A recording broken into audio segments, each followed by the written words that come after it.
نہ کچھ بچا کے نہیں رکھا، بچاتے نہیں تھے حضور۔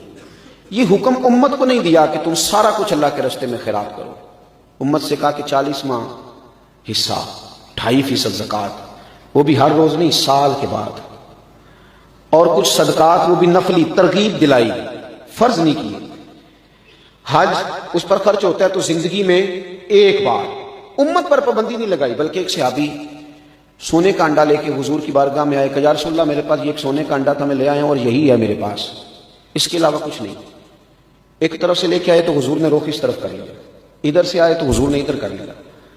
وہ کئی جانب سے آئے اور لا کے انہوں نے حضور کی بارگاہ میں وہ انڈا پیش کیا سونے کا، اور ساتھ یہ بھی کہہ رہے تھے حضور میرے پاس یہی ہے اور کچھ بھی نہیں۔ تو نبی کریم علیہ السلام نے فرمایا اس طرح نہ اللہ کے راستے میں خیرات کرو کہ پھر تم کسی کی امداد کے منتظر ہو جاؤ، پھر تم خود سوال کرتے پھرو، اس طرح نہ کرو۔ امت کو جو ترغیب دی وہ یہ دی کہ تم 40واں حصہ دو، اس طرح نہ خرچ کرو کہ تمہارے بچے کسی کے دستے نگر ہو جائیں۔ لیکن خود رسول پاک صلی اللہ تعالیٰ علیہ وآلہ وسلم کا یہ انداز تھا۔ سیدنا بلال حبشی رضی اللہ تعالیٰ عنہ فرماتے ہیں کہ میں نے تو یہ انداز دیکھا کہ ظاہراً موجود نہیں ہوتا تھا نا، تو حضور قرضہ اٹھا کے، میں کیا کروں، ہم لوگوں نے نا اندر پیسے رکھ کے اپنوں کو ضرورتوں کے لیے تڑپنے کے لیے چھوڑ دیا ہے، تجوریوں میں مال بھر دیا ہے، اور ہمارے اپنے ہیں جو تڑپ رہے ہیں، جو پریشان ہیں۔ ہم ہیلے بہانے کر کے طرح طرح کی چیزیں خود اپنے ذہن میں سما کے ہم نے اپنوں سے چیزوں کو روک لیا ہے۔ بڑی چیزیں ایسی ہیں جو ہمارے پاس پڑی ہوئی ہیں، لیکن ہم ان کا اظہار تک کرنا پسند نہیں کرتے، تحدیث نعمت کے طور پر تذکرہ کرنا۔ اگر قرضے چڑھ جائیں، کاروبار نہ چلے تو دنیا کو بتاتے ہیں، اور اگر بہت زیادہ اللہ تعالیٰ نے نواز دیا ہے اور ہماری ضروریات سے بہت بڑھ کے رب کریم نے ہمیں دیا ہے، اس کا تذکرہ کرنا ہم پسند ہی نہیں کرتے۔ سنن ابو داؤد شریف میں روایت موجود ہے، حضرت سیدنا بلال حبشی رضی اللہ تعالیٰ عنہ فرماتے ہیں کہ میں قرضہ لے کے آتا تھا، کسی مسلمان کو کپڑے کی ضرورت ہوتی تو میں وہ کپڑا اسے پہناتا حضور کی طرف سے، نبی پاک کے نام پہ قرضہ اٹھا کے۔ کھانے کی ضرورت ہوتی تو کھانا کھلاتا۔ کہتے ہیں کہ یہودی مجھے ایک دن ملا تو کہنے لگا بلال لوگوں سے جو قرض لیتے ہو تو میرے پاس پیسے پڑے رہتے ہیں، مجھ سے لے لیا کرو۔ کہتے ہیں میں اس سے ایک مقررہ وعدے کے مطابق قرض لینے لگا اور حضور کے مہمانوں پر خرچ کرنے لگا۔ پھر ایک دن وہ کچھ تاجروں کے ساتھ میرے پاس آیا اور کہنے لگا کہ تمہیں پتہ ہے نا تھوڑے دن رہ گئے ہیں وعدہ پورا کرنے میں، اگر تم نے قرض واپس نہ کیا تو میں تمہیں پھر سے لے جاؤں گا، غلام بناؤں گا اور بکریاں چرانے پہ لگا دوں گا۔ سیاستہ میں حدیث موجود ہے۔ فرماتے ہیں میں اپنے لیے تو لیتا ہی نہیں تھا، یہ تو میں نبی پاک صلی اللہ علیہ وسلم کے مہمانوں کے لیے لیتا تھا، حضور کے غلاموں پر خرچ کرتا تھا، نبی پاک کے نام پہ لیتا، حضور کی طرف سے خرچ کرتا، قرضے چڑھ گئے۔ کہتے میں حضور کی بارگاہ میں آیا، میں نے کہا یا رسول اللہ صلی اللہ علیہ وسلم، آقا وہ مجھے لے جائے گا، اس نے بڑی سخت بات کی ہے، حضور اگر آپ اجازت دیں تو میں کسی مسلمان قبیلے میں چلا جاتا ہوں، جب پیسوں کا بندوبست ہو جائے گا تو میں واپس آ جاؤں گا۔ کہتے میں اپنے حجرے کی طرف، گھر کی طرف لوٹا، اپنی تلوار، اپنا سامان، ساری چیزیں میں نے ایک جگہ باندھ لی، خیال تھا کہ صبح صبح نکل جاؤں گا اور جب اہتمام ہوگا تو آ جاؤں گا۔ کہتے میں اٹھنے کو تیار ہی تھا کہ ایک شخص دوڑا ہوا آیا، کہنے لگے بلال جلدی آؤ، نبی کریم نے بلایا تے جے محبوب بلاوے ایک دم پھر اسی سر نو پیر بنائیے، وہ سر منگے تے سر دے دئیے تے کدے بھی دیر نہ لائیے۔ فرماتے ہیں کہ میں حضور کی بارگاہ میں گیا تو 4 اونٹ مال کے لدے ہوئے کھڑے تھے۔ حضور فرمانے لگے بلال مبارک ہو، رب نے تیرے لیے بندوبست کرا دیا، اس کو لے جا اور مال کو بیچ کے نہ قرضے اتار دے۔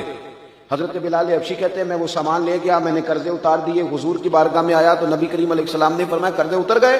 میں نے کہا اتر گئے۔ کہا کچھ بچا تو نہیں؟ کچھ بچا تو نہیں؟ یا رسول اللہ کچھ بچ گیا؟ تو نبی پاک نے فرمایا اسے بانٹ، اور بانٹ کے مجھے خبر دے۔ یہاں تو میرے بھائی پیسے کو یوں لوگوں نے تھام کے دل کے اندر جگہ دی ہے۔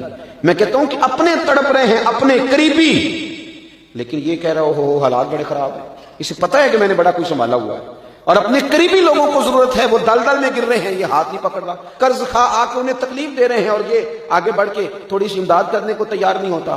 حضور نے فرمایا جو بچ گیا وہ بھی بانٹ دے۔ کہتے ہیں میں بانٹنے لگا، عشاء کی نماز کے بعد نبی کریم علیہ السلام نے فرمایا بانٹ دیا؟ میں نے عرض کی حضور اب تو میں نے اتنا بانٹا ہے کہ مزید کوئی لینے والا بچا ہی نہیں۔ تو اللہ کے محبوب علیہ السلام کی خدمت میں عرض کرنے لگے حضور مال ابھی بھی بچ گیا ہے۔ تو حضور فرمانے لگے اگر بچ گیا ہے نا تو پھر میں گھر نہیں جاؤں گا، رات مسجد میں رہوں گا، جب سارا بانٹ دو گے نا تو پھر گھر جاؤں گا۔ جب حضور اپنے گھر میں مال ہو تو گھر نہیں جاتے، ہم نے کیوں سنبھال کے رکھا ہوا ہے مال؟ کیوں ہم سخاوت کو تیار نہیں ہوتے؟ یارو کیوں ہم لوگوں کی اشک شوئی نہیں کرتے؟ کوئی ایسا ہو جس نے کبھی جھگی والے سے جا کے پوچھا ہو کہ بغیر چھت کے دھوپ میں کیسے گزارا کرتے ہو؟ کبھی پوچھا ہو کہ طوفان آتا ہے تو اپنے بچوں کو کیسے سنبھالتے ہو؟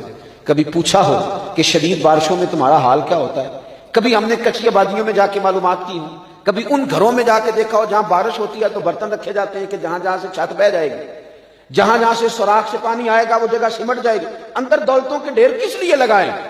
اور اگر آپ کہیں گے کہ آپ کے سالے ثواب کے لیے آپ کے بچے بانٹیں گے تو جتنا آپ نے بانٹا اتنا ہی وہ بانٹیں گے۔ یاد رکھنا آنے والی نسل اس سے کہیں بڑھ کے دولتوں کو سنبھالنے والی ہے۔ میرے عزیز، اللہ کے پیارے رسول صلی اللہ علیہ وسلم نے فرمایا میں آج رات گھر نہیں جاؤں گا، مسجد میں سو جاؤں گا، پہلے بانٹ۔ حضرت بلال حبشی رضی اللہ تعالیٰ عنہ فرماتے ہیں میں اگلا سارا دن حضور کے حکم پر حضور کی طرف سے بانٹتا رہا۔ عشاء کے بعد نبی کریم نے پوچھا بانٹ دیا؟ یا رسول اللہ سارا بانٹ دیا۔ فرمایا چلو پھر گھر چلتا ہوں۔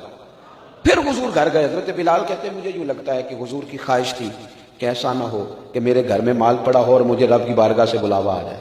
حضرت عبداللہ المزنی رضی اللہ تعالیٰ، کچھ لوگوں کی نا زندگی بڑی مختصر ہوتی ہے، لیکن جتنے زندگی میں لمحات ہوتے ہیں نا، ایک ایک لفظ بڑا قیمتی ہوتا ہے، شب و روز میں ایک ایک جملہ بڑا قیمتی ہوتا ہے۔ مختصر سی میری کہانی ہے اور جو بھی ہے آپ کی مہربانی ہے۔ فرماتے ہیں کہ میرے والد بچپن میں انتقال کر گئے، مجھے چچا نے پالا تھا۔ اللہ نے میرے اوپر رحم کیا اور میں رسول اللہ کا غلام بن گیا۔ چچا اسلام کا بڑا دشمن تھا، تو مجھے نبی پاک صلی اللہ علیہ وسلم کا نام سننا معاذ اللہ جلال میں آ جاتا تھا سنتے ہی، لیکن مجھ سے رہا نہیں جاتا تھا۔ اب میں کیا کروں؟ میرا روز دل کرتا تھا مدینے جانے کو، روز۔ میری ماں میرے درد سے آشنا تھی۔ ایک دن میں تڑپ اٹھا، میں نے کہا ماں مجھے پتا ہے تو نے میری خاطر نکاح نہیں کیا، لیکن اماں میرا دل نہیں لگتا، چچا جانے نہیں دیتا۔ اماں کہنے لگے بیٹے جا، میری طرف سے اجازت ہے۔ کہتے ہیں میں جا کے چچا کے سامنے کھڑا ہوا، چچا میں نے جانا ہے۔